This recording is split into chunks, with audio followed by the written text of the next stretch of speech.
3월 마지막 주입니다.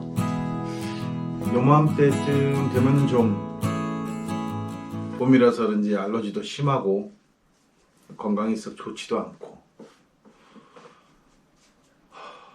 또 이제 제주 4.3 날짜도 다가오고, 또 4월 16일 세월호 또 기일도 다가오고, 여러 가지 면으로 건강상 좋지 않은 시기입니다. 그래서 오늘도 이렇게 이야기를 말씀을 드리다가 재채기를 하게 될 수도 있을 것 같아요. 이 종교학자들은 종교를 원시 종교에서부터 시작해서 고등 종교까지 이렇게 분류를 합니다. 그래서 대부분 식민지 지역에 있던 종교들은 거의 다 원시 종교죠. 운이 좋으니까 뭐 힌두교나, 근데 사실 힌두교는 식민지, 인도니까 인도 지역 발생 종교이기 때문에 이거를 식민지 종교라고 할 수도 있긴 한데, 사실 힌두교는 동방 지역에 오랫동안 영향을 주었던 종교예요. 불교도 마찬가지고. 그러니까 사실 불교하고 힌두교 두 개는 식민지 종교다 이렇게 보기는 좀 어려운 거죠.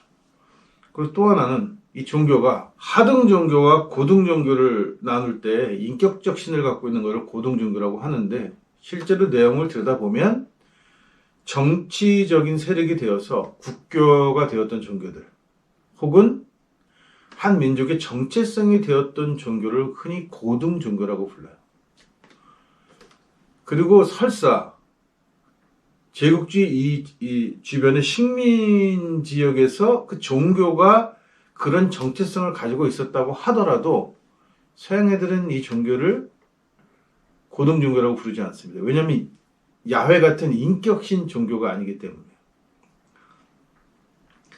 그러니까 얘네들이 종교를 구분하는 방법, 이 뭐 샤머니니 뭐 토테미즘이니 애니미즘이니 하면서 이걸 원시 종교라고 규정하고, 이렇게 인격적으로 야훼 같은 그런 신을 섬기는 것을, 신이 인격을 갖고 있는 형태로 그 인간의 모습으로 설명할 수 있는 상태가 되어 있는 것을, 이걸 고등 종교라고 부르는 건, 이거는 그냥 정해놓고 치는, 짜고 치는 골석 같은 거죠. 이미 자기네 그 유대 사막신인 야훼를 유일한 절대신으로 만들려고 생각하는 개념 때문에 그 신이 최고라고 하는 생각을 이미 머리에 심어두고 역으로 이렇게 짚어 내려가는 형태예요. 그런 형태로 만든 종교 체계다 보니까 우리가 흔히 원시 종교라고 부르는 종교들을 미신이라고 생각하는 성향이 있다는 거예요. 이게 교육에 의해서 그냥 그렇게 학습되어진 거예요. 근데 종교는 원시 종교라는 것이 존재하지 않습니다. 원시 종교라는 것이 존재하지 않으니까 고등 종교라는 것도 존재하지 않는 거예요. 그냥 종교는 종교인 거예요. 단지 종교가 그 세력을 넓히고 하나의 한 민족이나 한 국가의 정체성이 될 수 있었던 것은 정치적인 배경이 있었기 때문이에요. 기독교는 로마라고 하는 정치적 배경이 있었기 때문에 이 종교가 하나의 그 거대한 이데올로기가 된 거죠. 힌두교도 마찬가지잖아요. 카스트 제도가 존재하고 인도라는 제국을 뒷받침됐기 때문에 그것이 가능했던 거고, 불교 같은 경우는 중국에 들어와서 이게 왕가의 종교가 되다 보니까, 한반도에도 마찬가지죠. 왕족이 먼저 믿었던 종교예요. 그러니까 이게 통치를 하기 위해서 기존의 종교들이 일종의 토호 세력이란 말입니다. 그러니까 이제 한국 같은 경우, 우리 한반도 같은 경우를 보게 되면 이 무교라고 불리던 종교가 소도도 가지고 있었고, 소도라는 것이 정치적인 세력이 접근하지 못하는 지역이에요. 그러니까 종교하고 정치가 재정일체 사회에서 분리되기 시작하면서 하나의 종교는 종교로서의 세력으로, 하나의 세력으로 남아있었던 거예요. 그러니까 정치적으로 그 세력이 미치지 못하는 거예요. 그러니까 거기에 만약 죄인이 숨어 들어가도 어쩔 수 없는 상황이었단 말이죠. 이게 쉽게 깰 수가 없어요. 오랜 시간 동안에 종교가 자리 잡고 있는 정체성이 있었기 때문입니다. 그러니까 소도다, 신성한 지역이다, 이렇게 설정되어지게 되면 정치적 세력이 미치지 못하는 거예요. 이거는 대다수 이 서양 지역을 제외한 인도나 인도 불교 이런 종교의 영향권을 제외한, 대형 종교들의 영향권을 제외한 각 각기 민족 종교에서는 대다수 존재하는 것들이에요. 신성한 지역이라는 게 있다는 거예요. 종교가 가지고 있는 신성한 지역이 있다는 거죠. 물론 가톨릭에서도 뭐 수도원 안에 못 들어온다 이렇게, 이거는 정치적 세력이기 때문에 가능했던 거예요. 교황이나 추경이 군사도 가지고 있고 정치적으로 세력이 있는 거기 때문에 거기를 감히 함부로 못 들어가는 거죠. 반면에 식민 지역에서 서양이나 그 대형 도시 바깥의 지역에서의 종교는 그런 정치적인 세력이 아니라 관습적으로 오랜 시간 동안 정치적인 권력이 강했음에도 불구하고 종교를 침범할 수 없는 지역이, 신성한 지역들이 존재할 수 있었던 거예요. 이게 권력가들의 눈에 가시 같은 거예요. 정치적인 반대 세력이고 정적이고 반드시 어떻게 해치우고 싶은데 이게 그런 종교적 지역으로 들어가 버리게 되면 손쓸 길이 없어지는 거죠. 근데 그때 동방 지역에는 불교라는 종교가 밀려 들어오게 됩니다. 이 불교가 다양한 형태를 띠고 있어요. 이게 뭐냐 하면, 이게 기독교처럼 바울의 기독론 하나가 장악해가지고 기독론으로 무장한 그런 종교가 아니고, 불교는 다양한 고백들을 가지고 있어요. 그러니까 부처가 신이 아니라고 얘기하는 것부터 부처를 신으로 믿는 종교까지 아주 스펙트럼이 굉장히 넓은 종교예요. 그러니까 각기 받아들일 때 정치가들이 자기네 입맛에 맞는 쪽 교파들을 끌고 들어와요. 그래서 이쪽 티벳이나 이쪽 지역은 이런 달라이 라마가 있는 것 같은 그런 종교들, 그런 불교가 자리를 잡게 되죠. 제가 이름이 잘 기억 안 나네요. 어쨌든 그런 불교가 자리 잡게 되고, 중국에 들어와서는 대승, 소승 이렇게 나뉘기도 하고, 한국에 들어오면 이게 또 미륵 사상이 돼서 관심법을 얘기했던 궁예 같은 그런 이 또라이들을 양산하기도 한단 말이에요. 그러니까 이게 불교라는 종교의 스펙트럼이 다양하기 때문에 지역에 들어가서 그에 맞는 종교로 자기네들 입맛에, 정치가들의 입맛에 맞는 교리가 있는 쪽으로 분화돼서 이렇게 자리를 잡으면서 이것 또한 정치 세력이 되는 거예요. 이게 한반도에서도 고려 때까지, 삼국시대 때 들어와서 고려 때까지 한반도 전체에서 이게 고등 종교인 척했단 말이에요. 불교가. 무교를 밀어내고.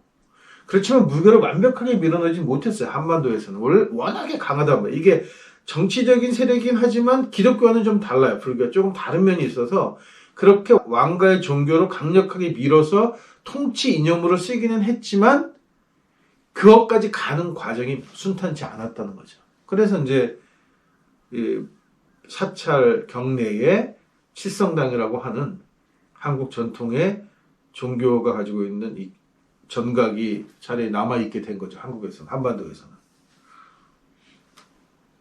이런 일련의 과정들을 겪으면서 종교가 자기 갈 길을 찾아간단 말이에요. 그러니까 사실 종교라는 거는 어떤 단계가 있어 이렇게 변화되어지는 것이 아니라 기존에 있던 종교들이 있고 거기서 정치적인 세력들이 새로운 종교의 패러다임을 만들어내는 거예요.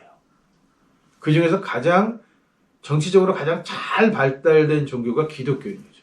그리고 7세기경에 일어났던 이슬람이 또한 똑같은 형태를 거치면서 하나의 거대한 정치 세력이 돼요.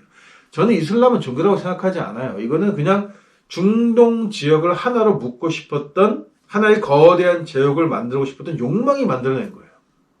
거기에 마호메트라고 하는, 모하메시라고 하는 선지자의 이름을 빌려서 흩어져 있던 그 자기네들 민족들을 하나로 뭉쳐주는 역할을 한 거지, 저는 사실 종교로서는 큰 가치를 두지 않습니다. 이슬람은 유대교하고 짝퉁이고, 그리고 7세기경에 일어나면서 마음에서는 결국 바울의 기독론에서 착안을 한 거죠.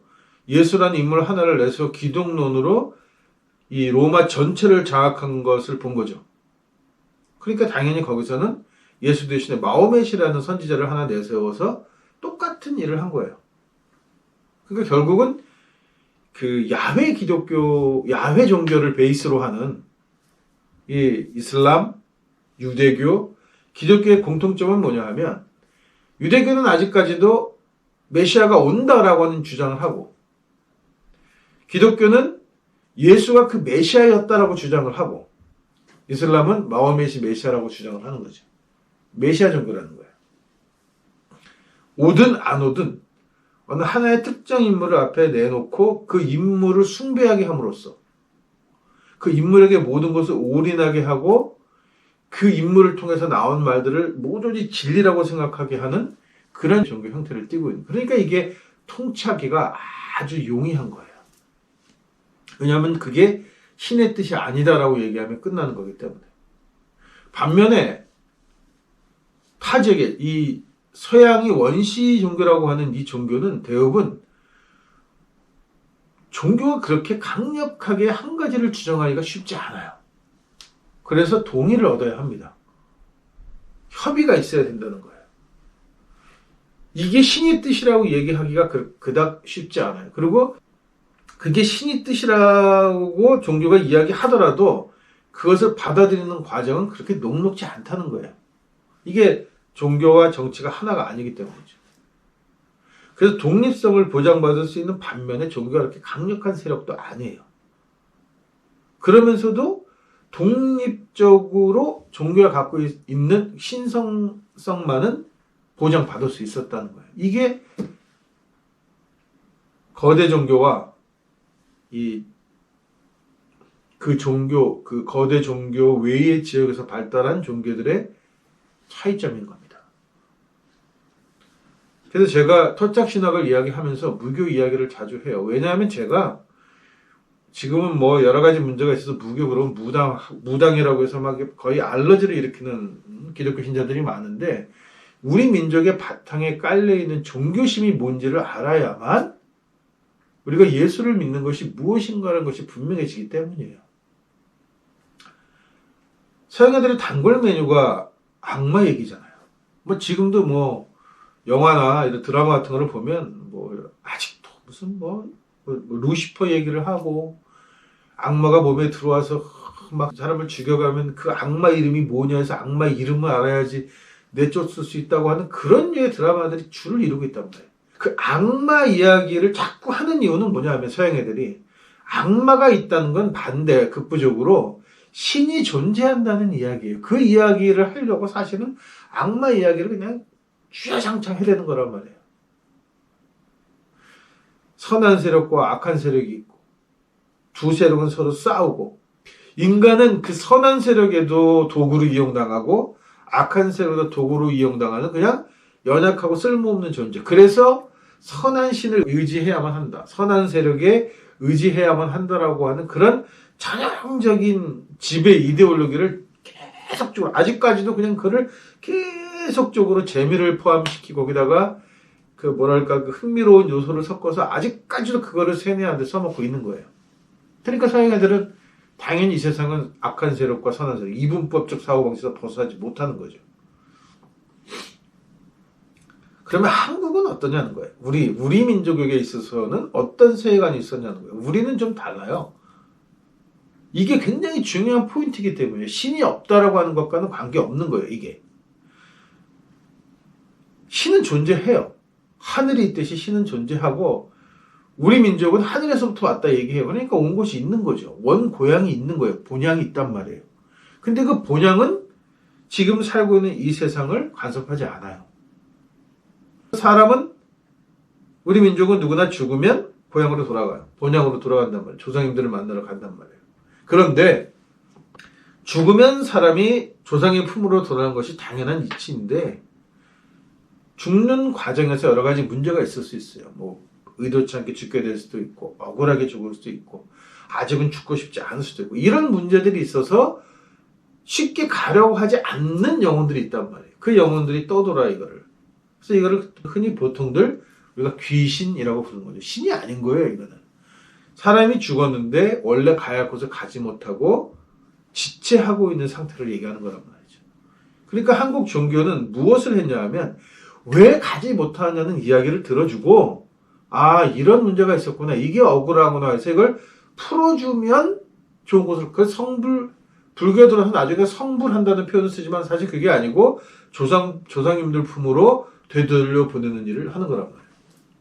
부처가 되는 게 아니에요. 그러니까 성불이라는 말은 조금 불교적인 용어일 뿐이에요.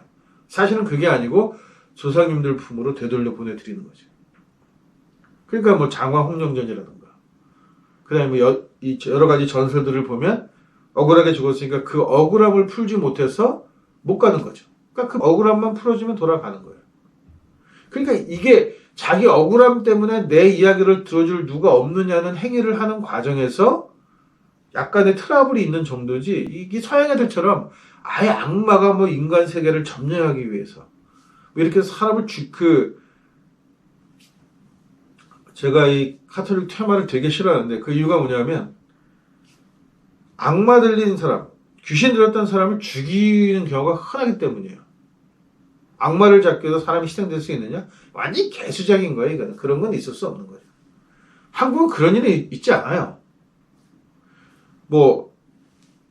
그런 죽은 영혼들의 이야기를 들을 수 있는 능력 가진 사람이 가끔 빙의도 하고 그 입을 불러 이야기를 하고 나지만 여기를 잠깐 이용하는 뿐이지 이걸 죽이려고 하는 거예요. 점령하고 자기 걸 대결하는 목적은 없단 말이에요. 근데 요새 들어와서 이제 그 서양 그 잡스러운 귀신 마귀 얘기나 일본이 조금 조잡스러운 그 귀신 요귀 요괴 이런 이야기들을 갖고 있단 말이에요. 그래서 그 이야기들이 들어오면서 좀 난잡해진 성향이 있어서 그렇지 한국인의 원래 정상적인 형태의 그 사후세계는 원래는 그냥 죽으면 조상품으로 돌아가는 거예요. 이유 없이. 그런데 그 이유가 남아서 이야기거리가 남아있을 경우에는 그 이야기를 들어준다. 그 이야기를 들어주는 역할을 하는 것이 종교예요. 신을 섬기기 위해서 종교가 존재하지 않는단 말이에요. 이야기를 들어주기 위해서 종교가 존재하는 거예요. 이 점을 분명하게 해야 기독교라는 외래 종교가 한국에 들어와서 이 땅에서 근데 왜 당신은 무교가 아니고 여전히 예수를 믿고 있어라고 얘기했을 때 설명할 수 있는 부분이 있단 말이에요. 제가 예수를 믿는 이유는 그 이웃사랑, 이웃의 이야기를 들어주는 것을 저는 예수를 통해서 그 이야기를 들어주기로 했다라고 하는 의미인 거예요. 왜냐하면 예수 역시도 자기 민족의 독립을 위해서 죽었고 그 평생의 삶이 가난하고 어렵고 힘들고 병든 사람의 이야기를 들어주고 그 문제를 해결해서 정상적인 삶으로 돌아가게 하는 역할을 했던 것이 예수이기 때문에 그러니까 저는 그 예수의 삶을 따라 이웃의 이야기를 들어주는 거죠. 살아있는 사람들의 이야기와 또 죽은 사람들의 이야기를 들어서 서로 화해하게 한다. 이것이 예수쟁이의 삶인 겁니다.